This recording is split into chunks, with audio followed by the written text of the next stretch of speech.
I think this just shows, the whole handshake business shows the problem we have as a country. I would also say the problem being that decisions are made without people being brought on board. Like the handshake, as you say, there's so much mystery around it. We do not know what the agreement between them was. We don't know whether this handshake is something that represents all the Kenyans or it just represents the Kenyatta and the Odinga family. And those are answers that we need. So before we talk more about the handshakes, we need to know the contents of that handshake. In reaction to what the Deputy President said, I would like to say he's being a bit disingenuous.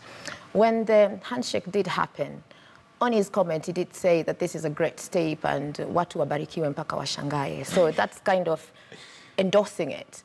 And then a few days later, we start hearing this talks in all these places. It's as if he's campaigning already.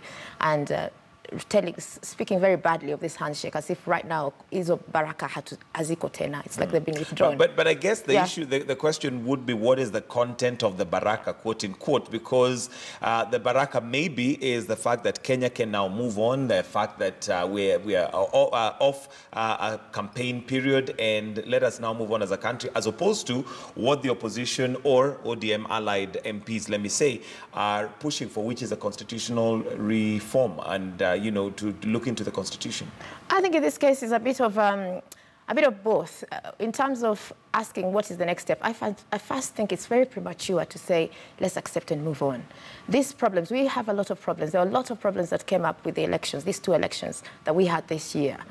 In fact, having two elections in 1 year, that in itself is a problem.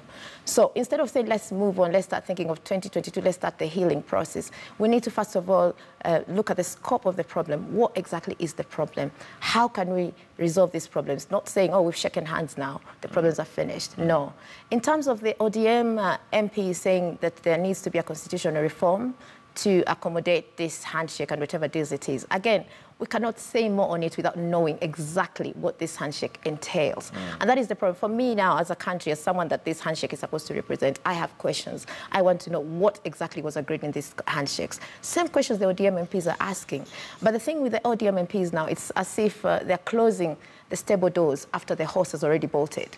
As in the handshake has happened, now they're saying, let's deal with this. All these discussions the ODM MPs are bringing, and I believe they need to be given time to, you know, bring up their problems and say, yes. But then the handshake kind of like sealed the deal. It's kind of, this dotted line was already signed. And now they're saying, no, no, no, no, no. That, as much as you signed, we need to bring this in it. So it's, they're happy. There's something there that's not right, Kevin,